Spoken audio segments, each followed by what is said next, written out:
plus je travaillais, plus je réussissais, plus j'avais des signes extérieurs de reconnaissance, plus j'avais de félicitations. Et c'est devenu un moteur. C'est presque devenu une drogue. L'épuisement, la santé mentale des dirigeants, c'est un sujet éminemment tabou. On pense qu'il faut toujours travailler plus. Est-ce vrai ? Faut-il, à l'inverse, essayer de réconcilier équilibre de vie personnelle et professionnelle ? Est-ce même possible ? Ce sont ces questions que nous avons abordées dans le podcast du jour avec Caroline Poissonnier, dirigeante du groupe Baudelaire et également auteure du livre Leader Kiff, que je vous invite d'ailleurs vivement à découvrir. Mais je pense qu'on s'épuise parce qu'on ne s'écoute pas, on ne s'arrête jamais. On est dans un monde hyper connecté, tout va super vite, on est en surcharge informationnelle tout le temps, on ne laisse plus de place à son cerveau. Est-ce que l'ambition est nécessairement toxique ou pas ? Comment réussir à pressentir les premiers signaux faibles de l'épuisement ? Réussir à aller au-delà ? Comment se faire accompagner ? Ce sont ces questions pratico-pratiques que nous avons abordées dans cet épisode du jour. Si tu as envie de faire des grandes choses, il faut du temps. Il faut être agile. Si tu ne trouves pas ton équilibre, t'es incapable de le faire. J'en profite pour vous dire que si vous vous sentez concerné, pensez peut-être à suivre Caroline, mais aussi à adhérer à son mouvement Leader Kiff qui donne énormément de ressources et d'outils pour aller mieux. Mais je ne vous en dis pas plus et laisse place à ma conversation avec Caroline Poissonnier. Combien de temps ça prend de se réinventer comme ça ? On a mis 4 ans. 4 ans. Bonjour Caroline et merci 1000 fois d'avoir accepté mon invitation. Bonjour Pauline, merci à toi. Écoute, tu sais, j'ai lu ton livre, je dois te dire, je reçois beaucoup de livres et je ne les lis pas tous. Et celui-là, je sais pas, il m'a un peu appelé, c'est peut-être la couleur, c'est peut-être le titre Réconcilier ambition et équilibre, enfin en tout cas le sous-titre. Et quand je l'ai lu, je me suis dit, il faut absolument que je teste sur le podcast. J'avais vraiment envie de mieux comprendre à la fois ton parcours et puis en fait cette mission que tu as maintenant d'aider des managers, des dirigeants, des personnes qui travaillent beaucoup en fait à s'épanouir pleinement dans leur vie pro et perso. Exactement. Donc merci mille fois. Merci mille fois. J'aimerais commencer donc par comprendre, peut-être avant que tu écrives ce livre et avant tout ce que tu décris d'ailleurs dans le livre, ce qui t'est arrivé, comment était ton comportement ? Qui était la Caroline d'avant, à l'époque où tu te rendais même pas compte c'est ça. Que ça n'allait pas ? Alors, avant, juste, j'avais un besoin de reconnaissance absolue, si tu veux. Donc, j'avais un peu le syndrome de la bonne élève, tu vois, que j'ai toujours eu déjà dans l'enfance, dans l'adolescence, tu vois, des études qui vont bien, etc. Moi, je voulais faire plaisir. Tu sais, j'étais l'aînée, j'avais envie qu'on soit fier de moi. Je suis rentrée un peu dans l'entreprise familiale dans cette optique de me faire un prénom. Et donc, parce de que tu avais déjà que ta j'étais maman légitime. qui avait travaillé. Exactement, ça a été créé par mon grand-père. On parle du groupe Baudelaire. Ouais. Créé par mon grand-père, société éponyme, Jean Baudelaire. Puis mes parents ont bossé pendant 30 ans. Et puis nous, on est arrivés, mon frère et moi, Jean-Baptiste, donc on est en co-direction générale. Et c'est vrai qu'on en parle assez peu, mais je pense que le fait d'être des enfants avec cet héritage, en fait, c'est aussi un poids, en réalité. C'en est clairement un. Et là où mon frère était sûr, certain, depuis qu'il est petit, qu'il allait rejoindre l'entreprise familiale, c'était pas forcément mon cas. Tu vois, j'hésitais, le travail en famille, j'étais pas tout à fait sûre, tu vois, parce que mes parents, quand on va pas se mentir, quand ils s'engueulent au boulot, ils rentrent, ils continuent à se faire la gueule à la maison. Donc ça, c'est pas tout à fait un mythe. Ensuite, moi, mon entreprise au départ, elle était dans le traitement et la valorisation des déchets, sujet qui était important, intéressant pour la planète, etc., mais qui était pas non plus méga sexy à mes yeux. Donc je vais le dire comme ça parce que beaucoup de monde me dit mais c'est sexy. Je dis peut-être, mais en tout cas moi c'était pas mon attirance première. Et donc j'étais pas tout à fait sûre, tu vois, de vouloir rejoindre ça. Mais il y a ce fameux, tu sais, l'affectio societatis dont on parle beaucoup dans les entreprises familiales, cet héritage, ce fait d'essayer, de pas regretter, etc., qui m'a fait finalement rejoindre assez vite l'entreprise familiale parce que mon frère y entrait à la fin de ses études et que je pense qu'il y a 2 poids, 2 mesures. Soit tu fais 10 ans à l'extérieur et tu rentres dans les entreprises familiales, soit tu gravis les échelons en rentrant à des postes très opérationnels. C'est ce qu'on a fait. Ma conviction est de dire qu'il y a des très belles réussites et de très beaux échecs dans les 2 cas, mais que par contre, tout le monde doit faire la même chose. Et je voyais pas mon frère, tu vois, entrer assez vite dans l'entreprise familiale, qui était son souhait, son moteur, son envie. Moi, faire 10, 15 ans, puis finalement me réveiller à 40, 45 ans, arriver dans l'entreprise familiale et puis dire, mon coco, tu sais quoi, je vais t'expliquer la vie, on va tout changer, voilà. Moi, j'imaginais pas les choses de cette façon-là. Et c'est pour ça que je suis rentrée au départ dans l'entreprise, sans qu'on m'ait ni obligée, ni forcé la main, juste on m'a donné envie de poursuivre cet héritage et en tout cas d'essayer. Pourquoi tu dis que tu étais une bonne élève et que le regard des autres importait autant pour toi ?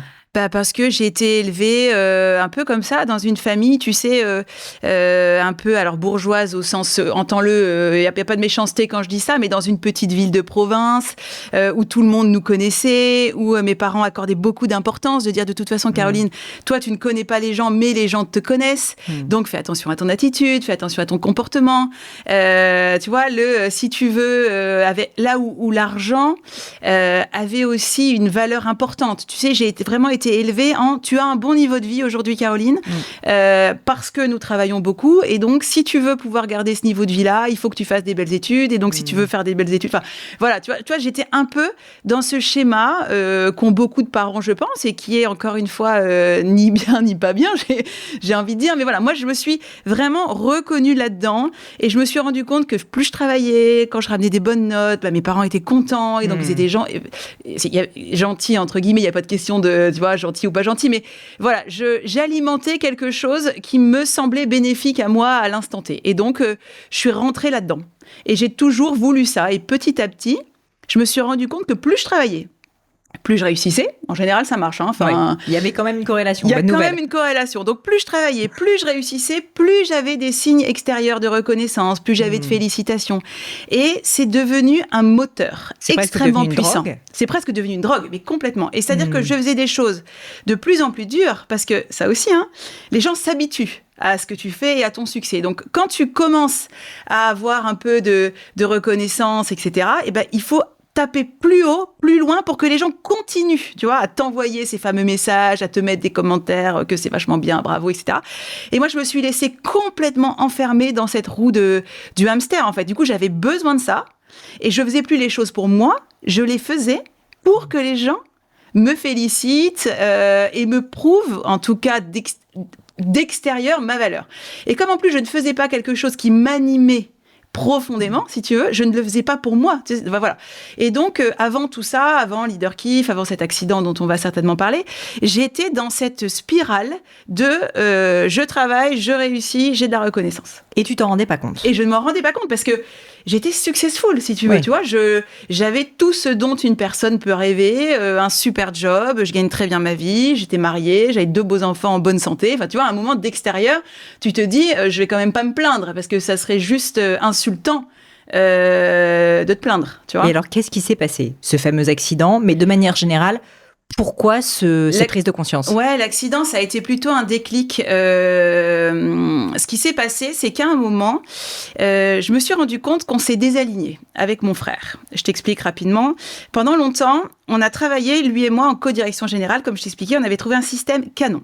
Lui était dedans maintenant, si je devais schématiser. Donc, il faisait l'exploit, le commerce, tu vois, toute la partie qui, moi, m'animait peu. Le transport, tout le quotidien, l'opérationnel de l'entreprise. Et moi, je faisais dehors, demain. Donc, je m'occupais de toute la partie médiatique, marque employeur, vision, stratégie, finance, pérennité de l'entreprise familiale, dans une logique de transmission. Et à un moment, moi, j'ai commencé à prendre beaucoup la parole, puis c'est quelque chose que j'aimais bien faire, à l'époque sur la transition écologique et énergétique, et j'ai commencé à monter très haut, voire sur la sphère nationale sur ces sujets. Et donc, forcément, je donnais une aura à mon groupe qui était presque plus importante que celle qu'on était dans la vraie vie. Et là, mon frère a commencé à me dire, mais Caroline, non, moi, je veux rester régionale, je veux rester une entreprise familiale sur mon territoire, je n'ai pas envie de devenir le groupe que tu commences, entre guillemets, tu sais, à dépeindre. Voilà, moi, aujourd'hui, les appels que j'ai, parce que tu fais connaître le groupe, et c'est très bien, mais à Paris, je suis pas capable d'y répondre. Et autrement ça, j'ai pas envie. C'est exactement ce que tu vois, t'as devancé mon truc. Exactement, j'ai pas envie. Donc, il me dit, reviens dans l'entreprise, s'il te plaît, reviens dans l'opérationnel, on a besoin de toi, les gens te voient plus, ils ont besoin de te voir, etc., etc. Alors que toi, c'est ce qui t'éclatait. Alors finalement. Que moi, t'as tout à fait compris. Et du coup, je suis revenue, et c'est là où progressivement, j'ai perdu la joie et j'ai perdu le sens de mon action. C'est-à-dire qu'il n'y avait pas de sujet sur ce qu'était à l'époque Baudelaire Environnement, sur l'utilité pour la planète, pour la société. Il n'y avait pas de sujet là-dessus. Il y avait un sujet sur le rôle de Caroline Poissonnier et de son quotidien dans l'entreprise, qui ne faisait plus ce qui l'amusait, qui faisait plus ce qui l'animait et qui ne voyait plus de sens à son action, si tu veux. Et là, progressivement, je me suis éteinte. Tout doucement. Donc j'allais bosser, je me levais, j'allais bosser, je rentrais. Et sauf que en perdant la joie, j'ai perdu le plaisir, j'ai perdu le rire.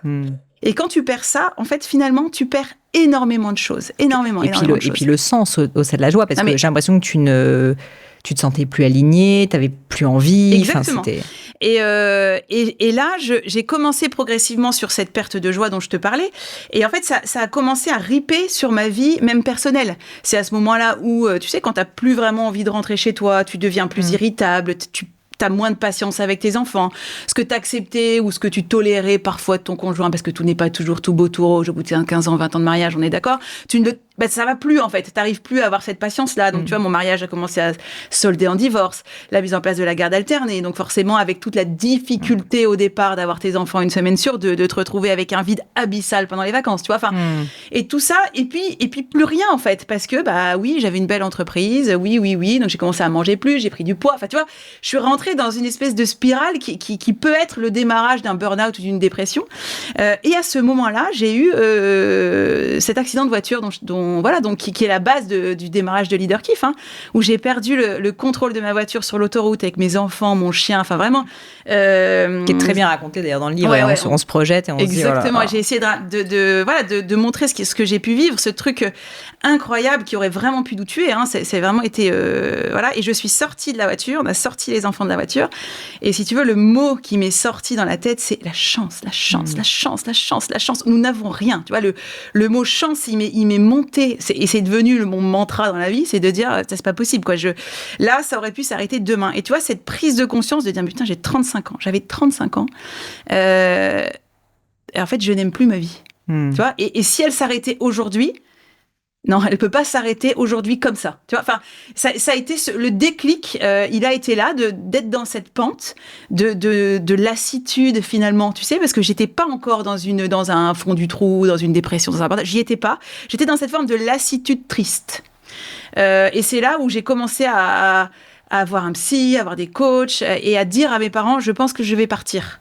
Parce que vous avez une magnifique entreprise, mais qui mérite quelqu'un qui a pleinement envie de la développer. Parce que je ne suis plus heureuse aujourd'hui à travailler dans cette société. Alors bien sûr, cataclysme dans l'entreprise familiale. Surtout que j'étais un peu comme toi pour Gémio, le visage public, tu vois, de Baudelaire Environnement à l'époque. Et donc, qu'est-ce qui allait se passer si je partais? Enfin, ça a été... Oui, puis ça peut être vécu comme une trahison. Enfin, ça a été extrêmement difficile. Ouais. En tout cas, on a été bien entourés. Mes parents, mon frère, ils ont été extrêmement à l'écoute. On s'est posé beaucoup de questions. Est-ce que c'est l'entreprise familiale le problème? Non, j'ai pas de problème avec l'entreprise. Encore une fois, c'est mon action dans l'entreprise. Est-ce que c'est de bosser avec JB? JB, c'est mon frère. Non, j'adore bosser avec lui, mais là, on trouve plus d'espace pour nous deux dans cette entreprise. Et du coup, on a vraiment travaillé, on s'est fait accompagner pour qu'est-ce qu'on pourrait réinventer. Ça, je serais curieuse d'en parler un peu plus avec toi parce que je pense qu'il y a beaucoup de personnes qui nous écoutent. Moi y compris, j'ai pu passer des phases comme ça. Tu le sais peut-être, je travaille avec mon mari. Et c'est pas parce qu'on s'aime, qu'on s'adore à titre personnel et professionnel que ça a toujours été simple. Maintenant, ça l'est beaucoup plus, mais on a mis beaucoup de temps avant de trouver exactement cet équilibre que tu décris et qui en fait te tire sur la rate énormément quand tu n'y arrives pas parce que en plus tu te sens coupable, tu te sens frustré parce que tu te dis ça devrait rationnellement fonctionner et pourtant je ne me sens pas alignée. Et dans ton cas, je peux imaginer que tu pouvais avoir ce sentiment de culpabilité en plus de dire rationnellement ça devrait fonctionner mais en fait je n'ai plus cette joie et en fait tu essayes de te forcer et c'est d'ailleurs dans ces moments-là que ça fonctionne pas et que c'est pire que tout. Exactement. Bah, donc on peut en reparler si tu veux. Donc curieuse de savoir peut-être là tout de suite comment vous vous êtes fait accompagner, comment vous avez réussi à trouver concrètement quelles ont été les étapes pour sortir de cette quadrature du cercle. Il y en a eu deux essentielles. C'est moi, mon accompagnement perso, psy, coach, etc., préparateur mentaux, au-delà de préparateur mentaux, c'est qu'est-ce que tu as envie de faire? Tu vois, à 35 ans, je ne savais pas répondre à cette question. Je savais que j'avais plus envie de faire ça. Puis j'avais ces petites voix dans ma tête, tu vois. Moi, je suis rentrée dans l'entreprise familiale, j'avais 25 ans. J'avais cette petite voix là qui me disait, mais enfin, Caroline, mais qu'est-ce que tu vas faire d'autre? Tu sais rien faire d'autre que ça. Enfin, j'étais face à un vide abyssal, tu vois. Répondre à cette question toute seule, c'est extrêmement difficile. Donc, il y a eu cette première étape, vraiment ce cheminement personnel de dire, OK, de quoi j'ai envie de parler? Qu'est-ce qui fait du sens pour moi? C'est quoi vraiment mes valeurs? Est-ce qu'elles sont vraiment les mêmes que celles de ma famille, que celles qu'on m'a inculquées, tu vois?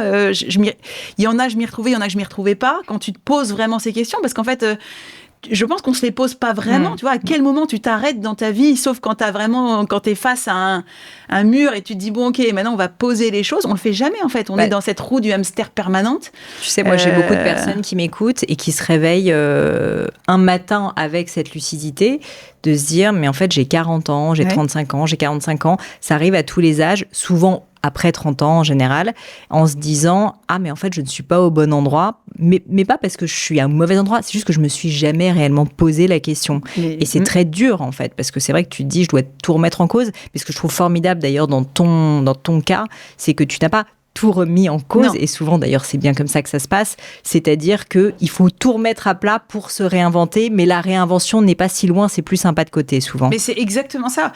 Et donc, ça a été cette trajectoire personnelle de qu'est-ce que tu as vraiment envie de faire, plus de se faire accompagner dans les entreprises par des conseils, des médiateurs, etc. Parce que entre ce que Caroline voudrait faire, quoi, comment, et comment on le transpose dans l'entreprise familiale, comment tout le monde adhère, comment on écrit un nouveau projet, comment je fais adhérer ma famille, bien sûr, qui était déjà, tu vois, et mon père est un peu old school, tu vois, même encore maintenant, hein, il accepte, il accompagne, il est hyper bienveillant. Mais oui, mais burn-out, c'est pas un mot de temps en temps, non, déjà ça, et en plus, de temps en temps, on a un peu du mal à la suivre, tu vois. Ouais. On est encore dans ces générations où, bah voilà, t'as une voie, tu la suis, et puis tu te poses pas de questions, en fait.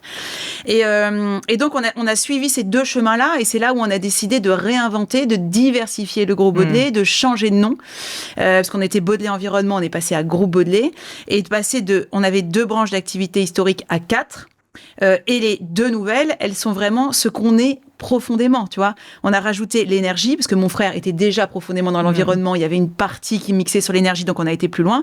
Et moi, j'ai toujours été attirée par l'humain, tu vois. À mon école de commerce, ma majeure était plutôt les RH, les stratégies, la gouvernance, etc.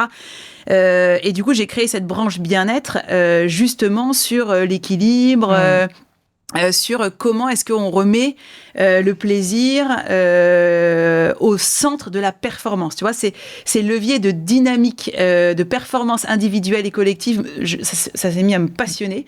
Et du coup, j'ai dit, je veux aller là-dedans. Alors, on a créé cette branche bien-être. On aurait pu appeler ça un autre mot. Il a fallu en trouver un. Mais en tout cas, on est dans ces dynamiques du prendre soin de soi pour prendre soin des autres et performer ensemble. Combien de temps ça prend de se réinventer comme ça ? On a mis 4 ans. 4 ans. 4 ans. Ah. Entre l'accident de voiture, qui est vraiment la sonnette, le réveil, tu vois, j'ai mis quasiment 1 an, 6-8 mois, moi, à vraiment dire, voilà, je veux faire ça. Puis ensuite, à écrire le projet, à embarquer le Groupe Baudelet. À l'époque, c'était déjà 700 quasiment collaborateurs. Hein, donc, si tu veux expliquer le changement, le pourquoi, le virage stratégique, qu'est-ce qu'on veut faire, pourquoi on le fait. Voilà, c'était pas simple. Ouais. Ça a été des choses qui ont pris du temps. Donc c'est pour ça, et je pense que de toute façon, dans toutes les conduites du changement, hein, tu le sais bien en pilotant des entreprises, tout prend du temps. Là, ça prend encore plus de temps. Mais là, maintenant, on a 2 zones de plaisir, si tu veux. Tu vois, Jean-Baptiste et moi, maintenant, on est alignés, on a un projet commun qui nous met de la joie et du plaisir et des compétences à tous les deux. Ce qui fait que du coup, toutes les montagnes qui me paraissaient à l'époque insurmontables, ben, elles le sont beaucoup moins. Parce que c'est ça, quand tu perds la joie, tu sais, dont je te parlais tout à l'heure... sur quand tu perds de la joie, du plaisir. Moi, je me suis rendu compte à ce moment-là, tu vois, cet accident de voiture, je me dis, mais en fait, je suis plus une bonne dirigeante. Quand je suis allée voir mes parents, je dis, mais c'est plus moi la bonne personne, parce qu'en fait, les problèmes qui arrivaient sur mon bureau, j'avais pas envie de les gérer. Tous les sujets perso, pro de mes collaborateurs. Tout t'épuisait. Tout m'épuisait. J'écoutais pas forcément dans les réunions parce que mon esprit il voguait ailleurs, tu vois. Il fallait projeter à 5-10 ans, j'y étais plus, je ne me voyais plus moi-même. Et donc, je pense que les dirigeants ou les leaders qui sont pas pleinement alignés, qui sont pas focus, qui ont pas de joie, ça devient des mauvais dirigeants pour leurs entreprises, si tu veux. Et tout est parti de là. Ouais. Alors justement, si on est très concret, on va prendre un exemple, je sais pas, une personne qui s'appelle Camille, qui est ultra bosseuse aussi, qui est ambitieuse, qui est mariée, 2 enfants, mettons qu'elle a 45 ans, elle est manager, elle n'est pas dirigeante de sa boîte. Est-ce que tu peux me décrire les signes classiques préalables à ce moment que tu as vécu, qui sont des signes avant-coureurs qu'il faut essayer d'analyser. Il faudrait que le leader voit, que son manager voit chez elle, par exemple. Ou qu'elle-même identifie. Oui, il y a déjà cette boussole intérieure, hein, ce dont on parle, sa reconnexion à son intuition, de est-ce qu'elle est guidée par la peur, par la joie, est-ce qu'elle fait les choses par automatisme, par culpabilité. Et ça, comment on le sent ? Je pense que c'est comment tu te lèves le matin, c'est quelle est ton énergie, en fait. C'est identifier son énergie vitale. Moi, j'aime bien parler d'énergie vitale, mais en fait, quand tu te lèves le matin, est-ce que tu as le smile ou pas ? Que ce soit du matin ou soir. Tu vois, il y en a qui sont plus faciles de se lever ou pas, mais même si tu as du mal à te lever, tu te lèves, est-ce que tu as le smile ou pas ? Tu vois, cette notion de joie, pour moi, elle est hyper importante. Et ensuite, dont je te parlais, il y a tous les signaux faibles. Les signaux faibles, ils sont différents pour chacun, mais ils existent pour tous. Il y en a, ça va être des insomnies. Tu vois, moi, j'ai ça. Quand il y a quelque chose, donc je ne sais pas quoi, des fois, je ne sais pas quoi, hein, et que je commence à avoir des insomnies récurrentes sans raison particulière, parce que parfois, tu fais une conférence, tu as un truc stressant le lendemain, tu dors pas, bon, soit, c'est pas grave. Mais quand tu te mets à pas dormir sans vraiment identifier la raison, là... c'est que ton inconscient, ton subconscient commence à te dire il y a quelque chose qui va pas, il y a quelque chose, t'es pas aligné. Mais ça peut être aussi des prises de poids ou des pertes de poids, ça peut être de l'irritabilité. Tu vois, quand tu commences, quand ton entourage commence à te dire cocotte là, tu vois, et que plusieurs personnes commencent à te dire que t'as plus les mêmes réactions qu'avant, que t'as pas l'air bien, que t'es sûr que ça va. Enfin, souvent, les autres, en fait, te le disent. Ils te le disent, ils le voient avant toi. Et toi, ils te le disaient à l'époque ? Oui, parce que ce sujet, tu vois, d'irritabilité en famille, je supportais plus rien, en fait. Même passer du temps avec mes enfants, je les trouvais... Alors, c'est moi qui les ai élevés, j'ai trouvé mal élevés, mais j'avais plus envie, tu vois, de les reprendre. Du coup, tu tombes dans le lâcher, dans la démission, presque. Tu vois, c'est bon. Tu sais, là où ils ont besoin que tu sois là pour eux, ils ont besoin que tu confrontes. Voilà, et puis, c'est toi ou ma fille qui me disait, mais c'est toi qui cherches la merde, maman, en fait. Genre, avant, t'étais pas comme ça. Bon, voilà, c'est des petits signaux, tu sais, c'est pas toujours grand-chose, mais quand il y a 1, 2, 3 personnes qui te le disent... Faut écouter. Pourquoi, selon toi, autant de personnes ambitieuses qui veulent bien faire s'épuisent ? Parce qu'on est encore, je pense, dans ce truc de Superman et de Superwoman, tu vois, on s'écoute pas, en fait. On peut pas faillir, on peut pas dire qu'on est fatigué, c'est un signe de faiblesse. On est encore plus en France dans le sujet où quand on parle de vulnérabilité, c'est un peu encore compliqué. Hein. Il y en a qui arrivent à en faire une force et moi je ne conseillerais que d'en faire une force. Mais je pense qu'on s'épuise parce qu'on ne s'écoute pas, on ne s'arrête jamais. On est dans un monde hyper connecté, tout va super vite, on est en surcharge informationnelle tout le temps, on ne laisse plus de place à son cerveau. Enfin, moi, à un moment, je ne laissais plus aucune place de respiration à mon cerveau. J'étais en permanence en train de faire quelque chose, de réfléchir à quelque chose. Et en fait, à un moment... il peut y avoir du brouillard mental. Tu sais, tu parlais tout à l'heure des signaux faibles aussi. Moi, j'ai beaucoup ça. Quand je suis en surchauffe, je vois que les gens me parlent et je connecte pas. Et là, je sais que quand je fais ça, vraiment, là, il faut que je parte 2 jours, il faut que j'aille me faire masser, il faut que j'aille voir la mer. Enfin, j'ai besoin d'une pause, quoi. J'ai besoin de jeter mon téléphone parce que j'ai un sujet d'hyperconnectivité. Je suis un addict aux écrans. J'y travaille énormément. Mais tu vois, je n'y arrive aujourd'hui que par batch. Je me rends compte que je suis trop loin, donc je jette, je fais une vraie pause. Et puis quand je reprends. Tu vois, c'est pas encore bien. Donc je sais que j'ai un sujet à travailler là-dessus. Mais ça fait un bien de juste, tu vois, rien faire. Et aujourd'hui, le rien faire, il y a une notion de culpabilité à ne rien faire qui est très présente dans la société française, et partout en fait. Elle est omniprésente. Donc pourquoi on s'épuise ? Parce qu'on a dans notre tête que si je fais rien, je suis faible, ou je suis, je sais pas comment on pourrait utiliser le mot que je cherche, un peu lazy, fainéante. Tu vois ce que je veux dire ? Enfin, complaisante. Ouais, alors que c'est pas du tout le cas. J'ai une question philosophique pour toi, je me la pose souvent. Est-ce que tu crois que chercher cet équilibre, c'est forcément renoncer à son ambition ? Alors, je pense que c'est tout sauf renoncer à son ambition. Et c'est pour ça que j'ai écrit ce livre qui s'appelle « Réconcilier ambition et équilibre ». Je suis convaincue que rechercher ton équilibre, c'est favoriser ton ambition. Et je vais t'expliquer pourquoi. Parce qu'aujourd'hui, on oppose. Quand on parle d'ambition, si je te dis quel est l'adjectif que tu mettrais derrière ambition, tu mettrais quoi ? Tu dirais quoi ? Une ambition ? démesurée, souvent. Ouais, souvent c'est dévorant. Tu vois, ce que les gens me répondent, c'est une ambition dévorante. Quand tu dis dévorant, c'est connoté très négativement. C'est que ça prend toute la place et que ça détruit tout le reste. Bon, démesuré, c'est pas génial non plus. Non, c'est pas génial, mais c'est quand même moins fort, je trouve, que dévorant. Et aujourd'hui, moi, je pense que pour être ambitieux, ce qui tu es ambitieux, c'est que tu as envie de faire des grandes choses. Si tu as envie de faire des grandes choses, il faut du temps. Il faut être agile. Il faut réussir à avoir de la clarté mentale. Il faut réussir à pivoter. Et si tu ne trouves pas ton équilibre, tu es incapable de le faire. Incapable. Pas dans la durée. Pas dans la durée. Et qu'est-ce que tu dis quand tu vois des gens... il faut de la durée. Tu vois des personnes. Qu'est-ce que tu dis face à des personnes comme Elon Musk qui ont l'air d'avoir une ambition dévorante pour le coup et pourtant qui réussissent et qui n'ont pas l'air d'avoir un équilibre? Il y a certainement des personnes qui arrivent. Elon Musk fait partie des anomalies génétiques, enfin pas génétiques, mais statistiques qui dorment très peu, par exemple. On connaît un peu tous ces sujets-là, mais il y en a certainement. Mais je pense que tout le monde peut pas faire ça. Encore une fois, je pense pas qu'on puisse faire de généralité. Tu vois, chacun a son propre façon de vivre, a ses propres besoins de ressources. Mais moi, je pense que 90%, peut-être même 95% des gens normalement constitués ont besoin de dormir, de passer du temps en famille, d'y trouver du plaisir, et aussi d'avoir du plaisir à autre chose qu'à travailler. Je pense qu'une fois que le travail prend toute la place, et il y a certainement des personnes pour qui c'est OK et que ça convient parfaitement parce que voilà, tout est misé autour de ça. Moi, je pense que dans la durée, tu peux pas le vivre comme ça. Et pour moi, une façon de réaliser son ambition, c'est de prendre soin de soi.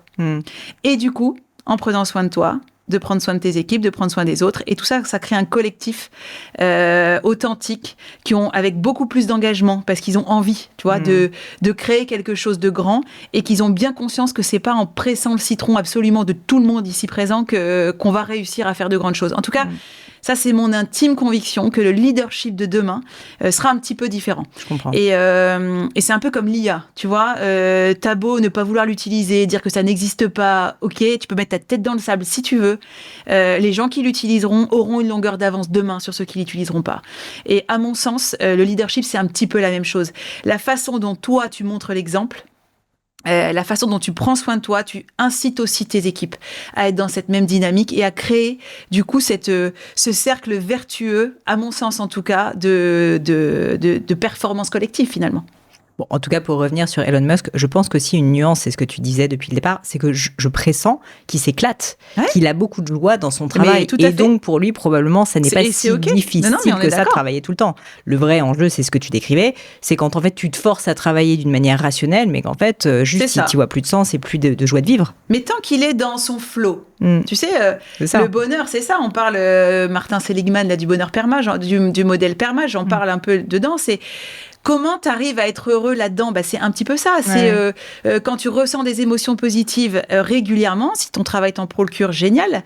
Quand tu es engagé, quand tu es dans ton flow, que tu n'as pas l'impression de travailler, que tu es bien entouré de personnes qui t'élèvent vers le haut, que tu as du sens, en fait, c'est ça dont on parle. Et de célébrer chaque victoire. Quand tu as ça, quand tu as ces 5 petits ingrédients dans ta vie, t'es pas loin d'atteindre un niveau de bonheur. En tout cas, tu vois, si ce n'est qu'on peut définir je suis heureux, je suis pas heureux, tout ça est très philosophique encore une fois. Mais tu vois, quand tu arrives à avoir tous ces ingrédients-là dans ta vie et que ce soit le pro, soit le perso qui te le procure, et idéalement un beau mélange des deux, c'est génial. Alors, si on est concret, imaginons toujours cette Camille, elle est ultra bosseuse et comme j'ai dit, elle a vécu une période très difficile où elle sent qu'elle a perdu du sens et de cette fameuse joie que tu décris dans son travail.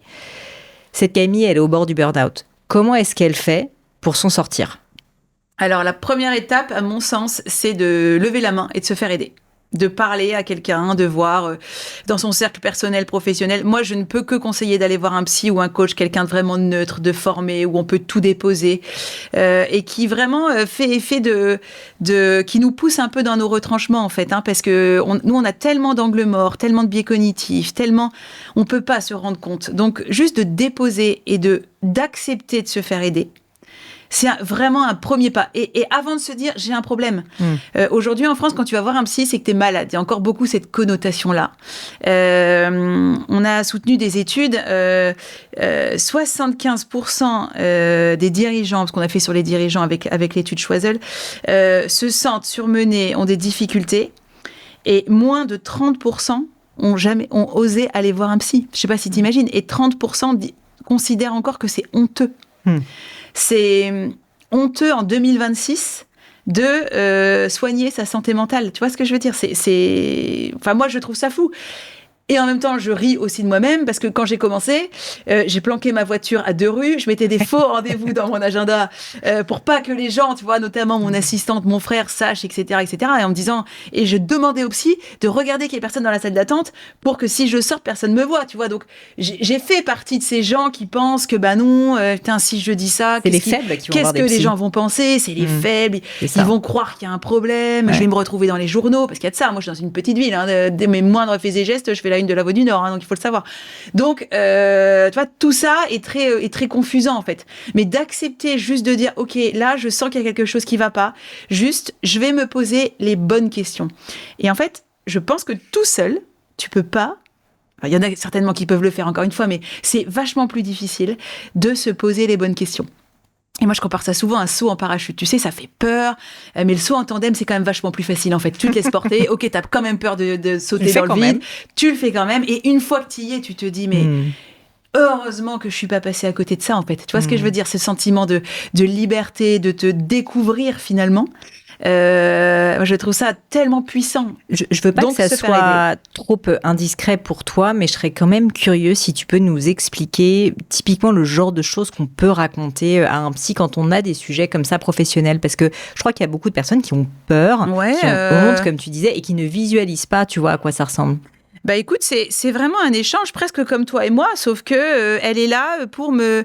moi, je vais déposer un sujet sur la table, ça peut être mon frère, il me saoule. Parce que ça peut être ça, j'arrive pas à parler avec lui, voilà. Alors, sauf que ça, je ne peux le dire absolument personne, puisque mon frère, c'est le fils de mes parents, le co-DG de la boîte, le parrain de ma fille, enfin, ce qui est toujours difficile dans les entreprises familiales. Je ne supporterai que personne dise que mon frère, il est ci ou ça, mais moi, de temps en temps, j'ai besoin de poser que, des fois, mon frère, il me fait chier. Et tu vois, c'est un truc comme ça, mais comme tu peux le faire avec ton mari, comme tu peux le faire avec ton associé, comme tu peux le faire avec une difficulté avec tes enfants.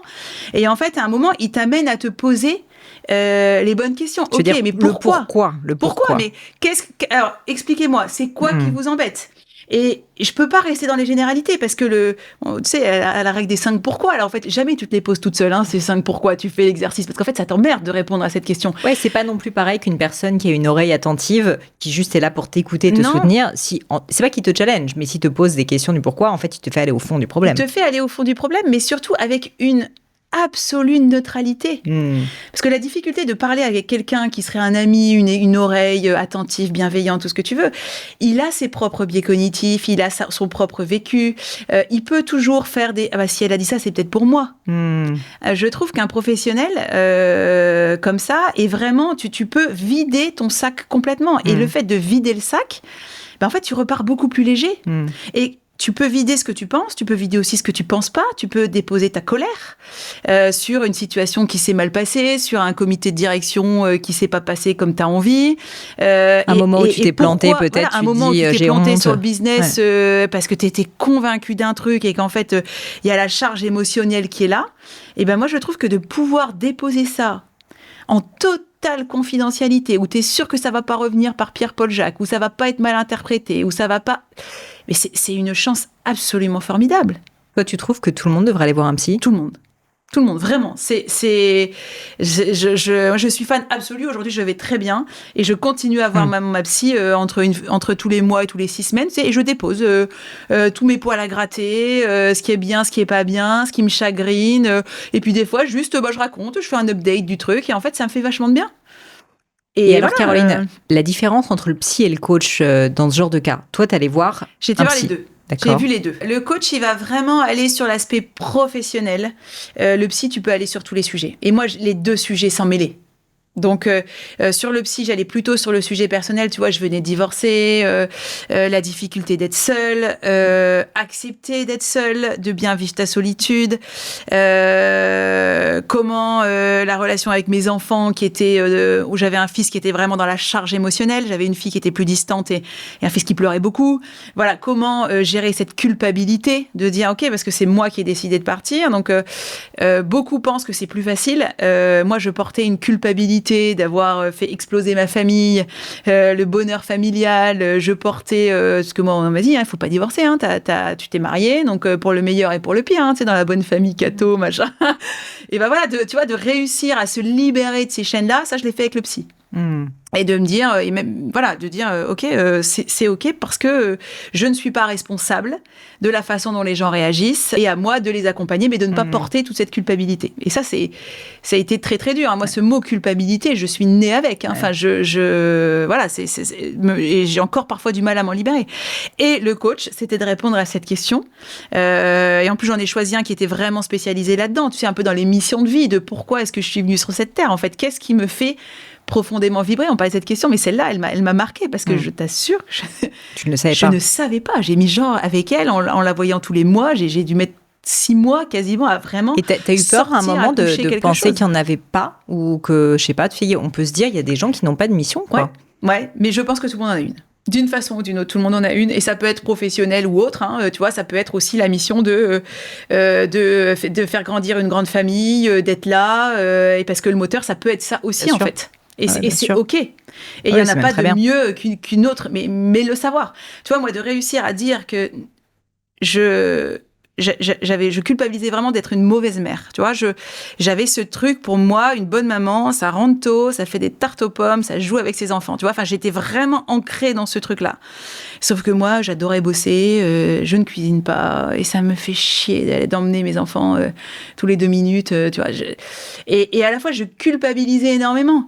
Et de réussir à libérer ça, à discuter avec eux, de dire, OK, y a des choses qui sont importantes pour vous, mais il y a des choses qui sont importantes pour moi aussi. À quel moment on se rejoint, tu vois, et où du coup, je vais faire les choses qui sont importantes pour vous, mais pas tout ce que vous aimeriez peut-être, ou pas tout ce que font les autres mamans.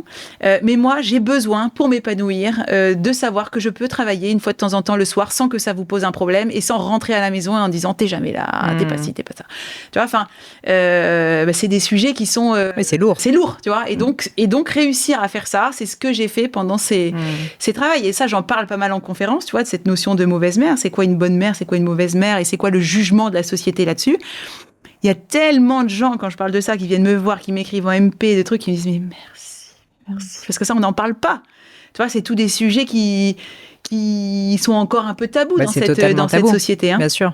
Je trouve qu'en France, d'ailleurs, il y a une assez forte pression, encore sociale quand même, au fait de, comme tu dis, être une bonne mère, mais c'est-à-dire énormément s'occuper de ses enfants, aller les chercher à la fin de l'école, comme tu dis, faire la cuisine, machin, etc.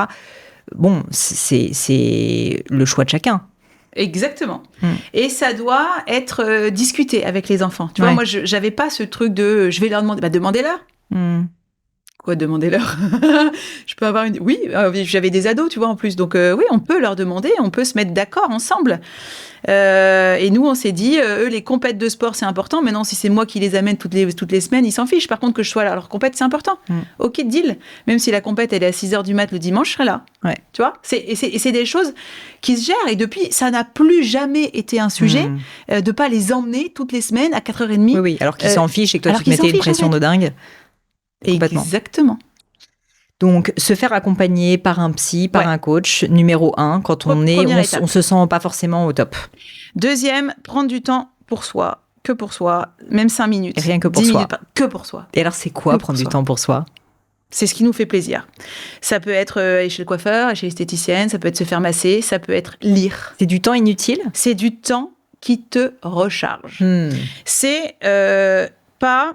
On parle de pause, tu sais, quand on parle de pause, on dit que c'est quelque chose qui nous fait plaisir à nous. Bosser, puis faire la pause en allant chez la belle-mère que tu peux pas saquer au repas de famille, c'est pas une pause, tu vois. Oui, t'as pas bossé pendant 1h30, mais non, c'est pas une pause régénérante. C'est mettre tes mains dans de la poterie, dans de l'argile, si c'est ce que t'aimes faire. C'est juste te poser avec un livre, le livre que tu aimes lire. Tu sais, c'est voir la copine que tu as envie de voir, sans personne autour, sans pression. C'est tout ce que tu as envie, la pause. Mais c'est ce qui t'anime, toi et toi seul. Et qui te redonne de l'énergie, j'ai l'impression. Et qui te redonne de l'énergie, parce que c'est comme ça que tu remontes. C'est comme ça que tu te recharges. Et ces moments-là, même 15, 20, allez, moi j'essaye quand même de dire 1 heure ou 2 dans la semaine, et ben en fait... Ça redonne énormément de liberté.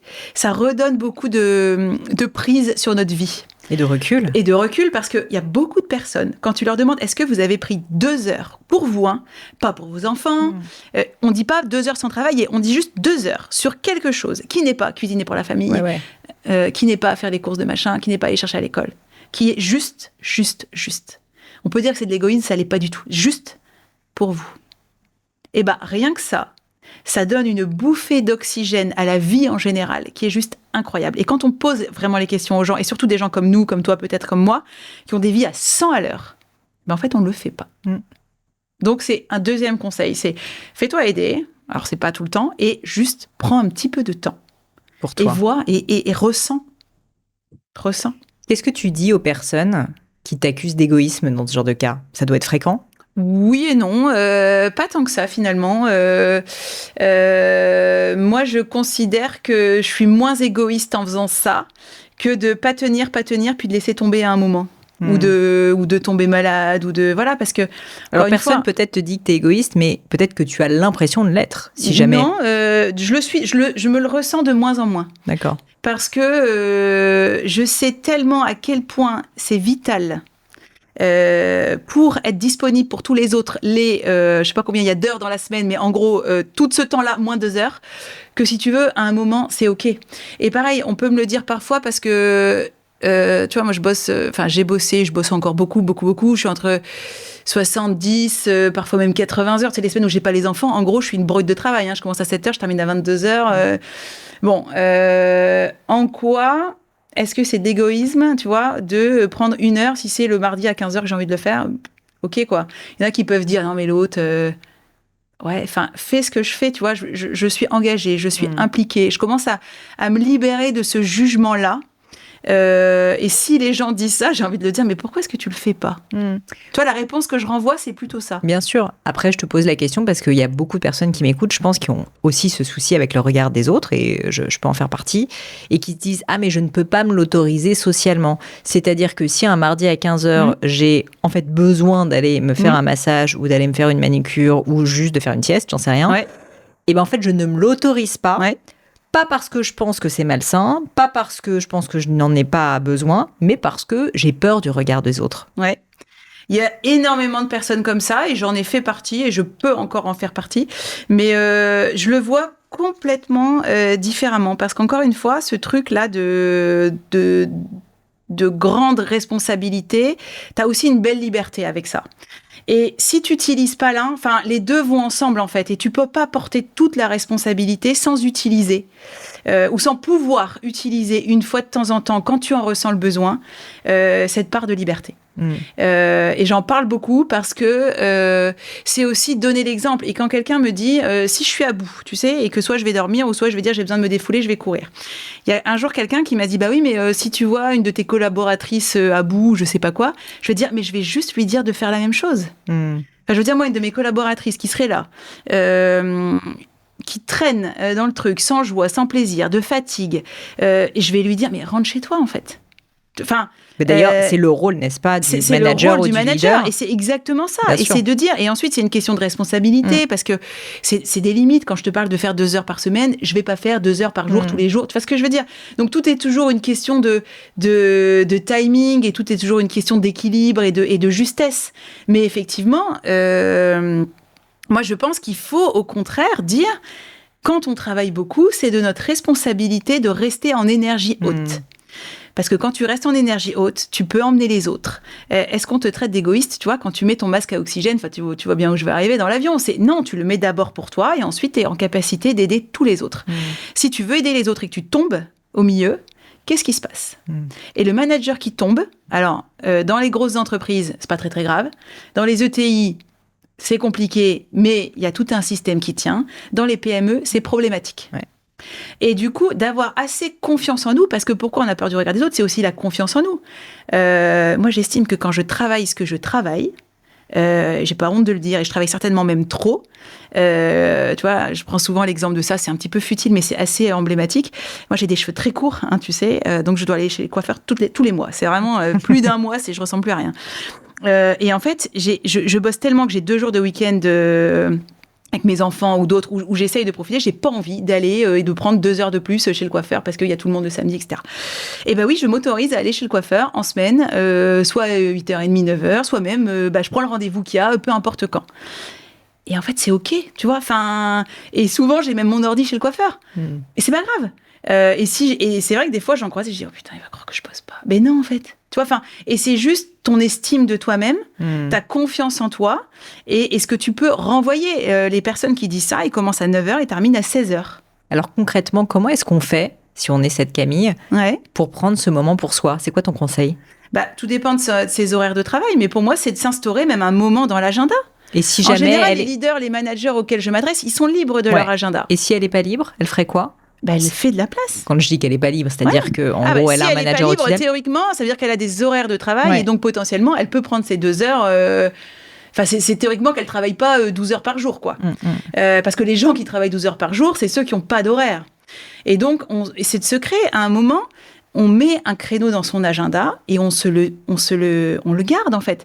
Dans le livre, j'explique que si tu as un entretien de recrutement ou un prospect qui arrive ou un podcast là, tu vas pas dire oh, j'ai la flemme, j'y vais pas. Tu vois ce que je veux dire? Un contrôleur URSAF qui arrive, non, t'y vas.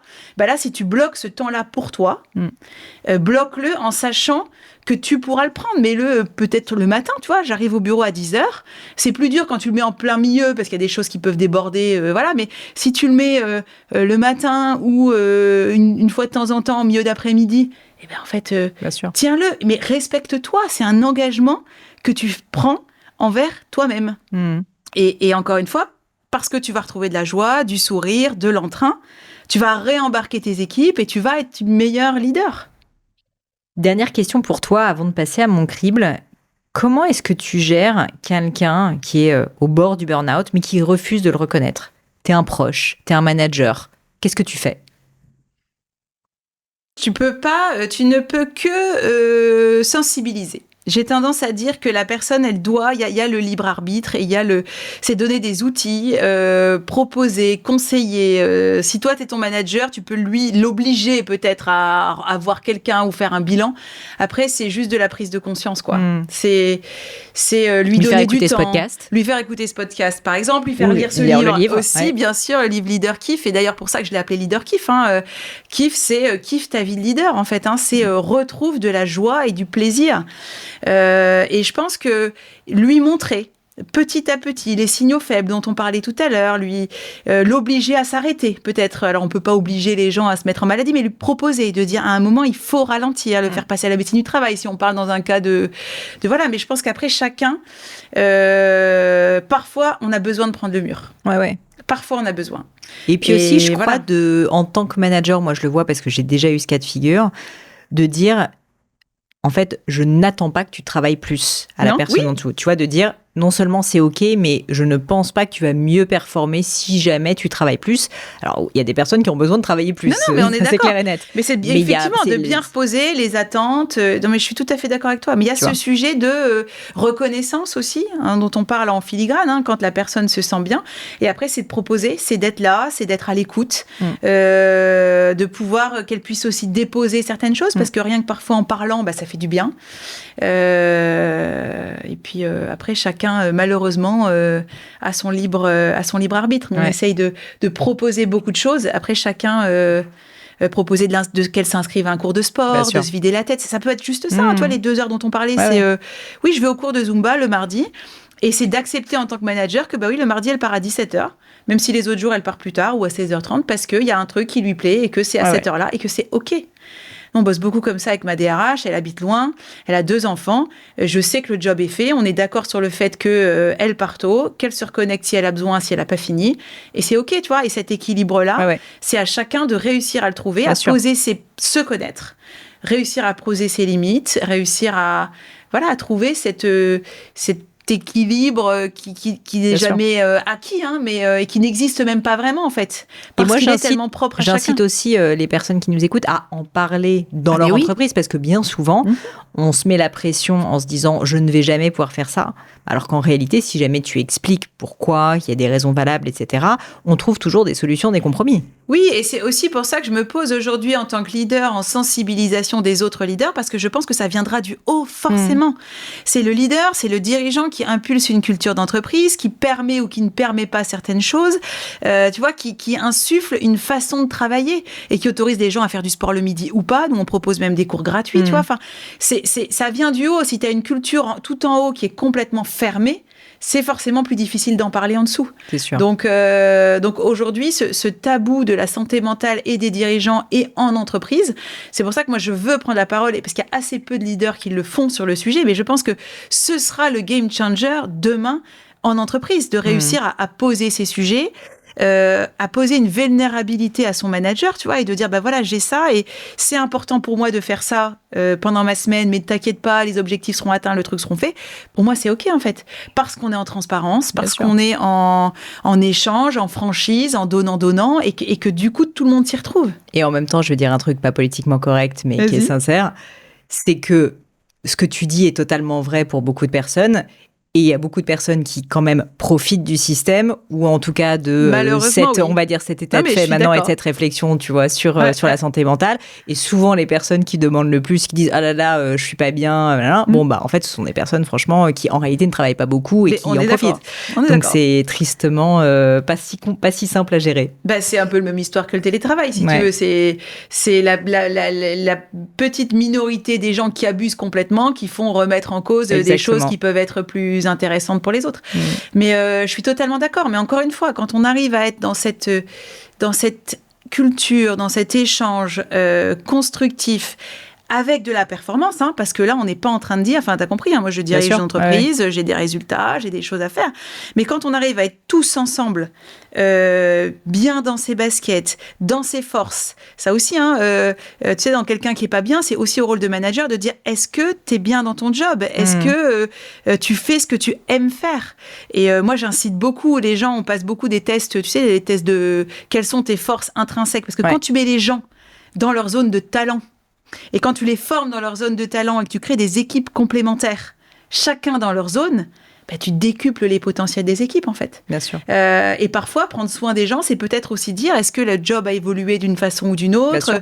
Est-ce que c'est un problème perso? Est-ce que c'est un problème pro? Parce qu'il y en a, on ne sait même pas, en fait. Tu vois les gens dépérir et tu ne sais pas s'ils sont en train de divorcer, tu ne sais pas si leur enfant est tombé malade, ou tu ne sais pas s'ils se font harceler par leurs collègues, ou si y a un problème avec nous, parce qu'en fait, on ne s'est pas rendu compte, tu vois. Enfin, et donc, rien de réussir à parler, à mettre des mots et à dire, je vois que tu ne vas pas bien. Qu'est-ce qu'on pourrait trouver ensemble? Et parfois, ces personnes ne savent pas eux-mêmes. Voilà, mais voilà, et de dire, je ressens qu'il y a quelque chose, tu sais, dans cette intuition de dire, mon ressenti, et la personne ne peut pas te blâmer, je ne dis pas, tu n'es pas bien, je dis, je ressens qu'il y a quelque chose qui ne va pas. Est-ce que tu peux m'expliquer? Est-ce que tout va bien dans ta vie? Et comment ça se passe? Et ensuite, on peut être plus indulgent s'il y a une période personnel difficile, qui bien sûr doit pas durer 10 ans, enfin on en revient toujours à la même chose de pas abuser, mais en général, tu vois, les gens, ils sont quand même respectueux, et quand tu les as aidés à un moment, ils te le sont reconnaissants, ils te le rendent bien au-delà de ce que tu les as aidés, tu vois. Donc moi je pense qu'on a tout intérêt à prendre encore une fois soin de soi, pour prendre soin des autres, et surtout de pas attendre d'aller mal. Caroline, on arrive à mes questions signature. Tu connais peut-être la devise de ce podcast qui est rien n'est impossible à ceux qui rêvent assez grand. Donc ça te parle puisque ça parle d'ambition. Ouais. Quel est le rêve que tu pensais impossible et que tu as réalisé? Le rêve que je pensais impossible, transformer le groupe familial. Honnêtement, au départ, c'était pour moi l'Everest. L'Everest. J'étais face à une montagne et c'est petits pas. On a mis du temps, hein. Mais en faire un groupe diversifié qui a changé de nom, national. Enfin, c'était impensable pour moi. Est-ce que tu as vécu un grand échec dont tu pourrais me parler et quel enseignement tu en as tiré? Bon, divorce. Je pense que toutes les personnes qui passent par là diront quand même que c'est un échec, même si moi, in fine... Tu l'as vécu personnellement ? Ouais, je l'ai vécu personnellement. J'ai pris la décision de divorcer, comme je t'ai expliqué tout à l'heure. Mais ça reste un échec personnel fort. Et je pense que la façon dont tu réagis à ces échecs, c'est toujours ça est-ce que tu t'entoures ou est-ce que tu te renfermes? Est-ce que tu en fais un rebond ou est-ce que ça devient... c'est ta responsabilité de réagir ou de rebondir. Donc... Qu'est-ce qui t'a appris cet échec ? Voilà.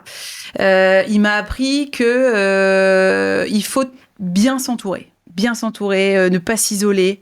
Et en fait, quand tu fais ça et que tu travailles sur toi et que tu essayes de comprendre pour pas refaire les mêmes erreurs, c'est quand même hyper important. Il y avait quelque chose à refaire. Que ferais-tu différemment ? Si j'avais quelque chose à refaire... bonne question. Je pense que je ne me serais pas laissée entrer dans cette roue du hamster. Tu sais, à la recherche de... à un moment, je suis rentrée malgré moi, parce on postule pas, tu sais, dans des classements de leaders économiques, de reconnaissance. Je me suis laissée prendre au piège, tu sais, de faire les choses pour les autres. Et ça, je pense que je veux plus faire jamais ça. Je veux plus jamais rien faire pour les autres. Et je le fais si j'en ai envie, si ça me procure de la joie, du plaisir, et si ça fait du sens pour moi. Qu'est-ce que tu trouves beau ? Qu'est-ce que tu trouves beau au sens soit littéral, esthétique, soit métaphorique ? Alors, je vais prendre la partie esthétique et j'adore la mer. Alors, c'est très surprenant, mais... la mer en furie, la mer... justement, toutes les mers. Ça me ressource énormément. Moi, je marche beaucoup, tu vois, mon sport, un de mes sports, c'est la marche. Et dès que je peux partir à la mer et marcher au bord de la mer, je trouve toutes ces expressions, c'est la même mer, et pourtant, elle est parfois calme, parfois démontée, comme parfois agitée, parfois très bleue, parfois très sombre. Tu vois, je trouve que c'est l'expression un peu de la vie. Et aussi de te rendre compte qu'elle peut être absolument démontée et le lendemain ou le surlendemain revenir d'une platitude extrême. Et c'est ça aussi la vie, tu vois, reconnaître que c'est des cycles, qu'il y a des bons jours, qu'il y a des mauvais jours, qu'il y a des phases up et des phases down, et que même quand tu es au creux du down, te dire que bah oui, là, quand je suis au creux de la tempête sous la pluie, j'ai l'impression que c'est la fin du monde et que la mer ne va jamais redevenir bleue, mais en fait, elle le redevient, tu vois. Et elle peut redevenir plus vite que ce qu'on croit. Elle peut le redevenir beaucoup plus vite. Et ouais, j'aime beaucoup ça. J'y vais aussi. En plus, moi, j'habite dans le nord de la France, donc c'est très facile. En 1 heure, je suis à la mer. Et quand j'ai vraiment besoin de décharger, je vais prendre un bol d'oxygène et juste, voilà quoi, c'est lâcher prise. Et je trouve ça très beau. Je trouve la mer en général est très belle. Et alors, à l'inverse, qu'est-ce que tu trouves laid ? Qu'est-ce qui t'irrite ? Qu'est-ce qui t'énerve ? Qu'est-ce qui m'énerve ou qui m'irrite ? Je pense que c'est vraiment la mauvaise foi. Ça, c'est vraiment quelque chose dont j'ai du mal. C'est la chose que j'ai le plus de mal à gérer dans mon management, dans tout. Si tu veux, un délit de mauvaise foi, tu réagis comment ? Non, je pense que je pars. Enfin, je pense que je suis pas bonne manager à gérer des gens de mauvaise foi parce qu'en fait, je trouve qu'on peut pas parler avec des gens de mauvaise foi. Moi, j'ai pas de problème à expliquer les choses. J'aime même, pour ainsi dire, bien les conflits, parce que je trouve que c'est les moments où tu remets les choses à plat, où tu prends ta part, où chacun prend sa part, où on essaye de comprendre les réactions des uns des autres. Quand tu es face à quelqu'un qui est de parfaite mauvaise foi, qui déforme la réalité, en fait, on peut rien faire. Donc, moi, ça me monte en pression énormément, et donc je m'énerve, et donc je peux... Donc en fait, maintenant, je lâche prise avec ça, mais c'est un profond et surtout, ce qui est terrible, je trouve, avec les personnes qui souvent sans s'en rendre compte, je pense, sont de mauvaise foi, c'est qu'elles ne se rendent pas compte. Je sais pas. J'essaye d'être positive, tu vois. Mais parfois, qui se rendent pas compte, je t'assure, moi, je pense qu'il y a des gens sincères, enfin, qui se rendent même pas compte qu'ils sont de mauvaise foi et qui ne se rendent pas compte à quel point c'est nuisible pour leur carrière, mais pour eux. Pour l'image que ça peut redonner, alors que ça serait tellement plus simple de dire je me suis trompée, ok, tu as raison, c'est pas grave, on passe à autre chose en fait. J'avais pas vu les choses comme ça, je comprends. Je change d'avis, voilà, ok. C'était pas mon intention derrière, mais voilà, donc ce qui m'irrite profondément, je pense qu'il y a le côté mauvaise foi. Une maxime, une citation qui te touche, que tu as peut-être utilisé un moment dans ta vie pour te remettre d'aplomb? The best is yet to come. Très bien, très très bien. 2-3 autres questions. Est-ce que tu as une opinion impopulaire, controversée que tu pourrais partager avec moi? Alors, impopulaire, controversée, je sais pas, mais en tout cas, je me heurte à beaucoup de monde quand j'en parle, c'est la sieste en entreprise. Ah, alors quel est ton point de vue? Je suis fan absolue. Moi, j'ai mis un canapé dans mon bureau, j'ai même mis des canapés dans les bureaux en disant aux gens de ne pas hésiter, mais ils ne les utilisent jamais. Moi, ça me fait marrer enfin, marrer, non. Quand je le fais, c'est que j'en ai besoin, mais ça me fait sourire quand les gens qui... Je trouve que 10 minutes, s'arrêter 10 minutes, 10-12 minutes, parce que c'est ça, en grosso modo, les micro-siestes ou les siestes, pour sauver la productivité de ta journée, je ne comprends même pas comment on peut dire, comment on peut penser que c'est de la fainéantise ou je sais pas trop. Donc moi, je suis une adepte absolue de la micro-sieste. Tout comme en voiture, hein, je m'arrête facilement sur le bord de la route. Tu sais, je pense que c'est la 4e cause de mortalité en voiture, la somnolence. Alors que c'est prouvé scientifiquement, tu t'arrêtes 10 minutes sur une aire d'autoroute, tu repars 1h30 sans danger. Et pour moi, c'est pareil, quand tu commences à t'endormir en réunion, qui est le plus productif, en fait, si t'as pas dormi, mais que tu piques du nez, tu sais. On en a tous connu en réunion, hein, des gens, notamment après la digestion, qui piquent un petit peu du nez en réunion, et tu te dis, mais en fait, juste mets-toi. Moi, je suis déjà sortie de réunion parfois, je me suis assis par terre, j'ai posé ma tête, j'ai lâché 10 minutes, et ensuite, je suis revenue, et j'étais au top. Et je ne comprends pas. Pourquoi c'est encore un peu tabou. Tout le monde n'a pas la chance d'avoir, comme chez Groupe Baudelaire, des canapés pour dormir. Non, mais tu peux le faire sur ta chaise. Hein. Tu sais, il y a des techniques, tu sais, avec le stylo, là, tu te mets assis, tu tiens le stylo. Quand le stylo tombe, bah, forcément, quand ta musculature lâche un peu, ça travaille. Et tu peux le faire assis, tu peux poser ta tête sur ton bureau. Enfin, tu vois, il y a plein de solutions de lâcher. En fait, tu lâches ton attention. Et en lâchant ton attention, tu redeviens, enfin, tu reprends complètement prise avec la réalité, avec ton cerveau, avec ta clarté mentale. Enfin, moi, j'ai du mal à comprendre pourquoi c'est encore si tabou. Exactement. Un sujet sur lequel tu aurais changé d'avis? Ce dont je t'ai parlé tout à l'heure, là, pour performer, il faut bosser, il faut pas s'arrêter. J'ai complètement changé d'avis. Et je faisais partie de cette team-là, hein, je te dis. J'ai bossé jour et nuit. J'ai changé d'avis sur le fait que dormir, c'est contribuer à ma performance.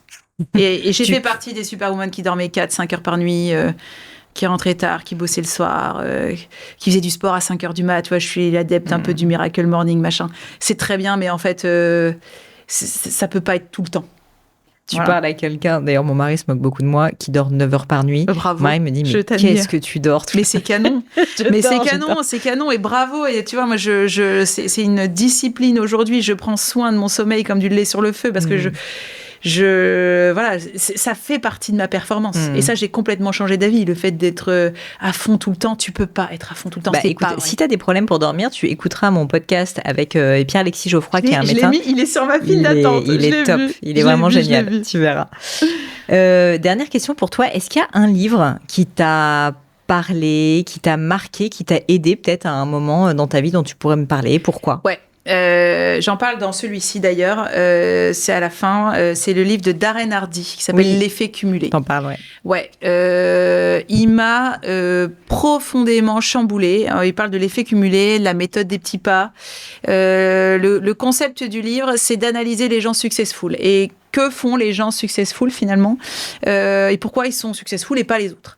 Et il explique et il détaille bien avec plein d'exemples dans le livre qu'en fait c'est juste une somme de petits choix, de petites décisions et que tu tiens dans la durée. Mais surtout que tu tiens quand ça devient difficile.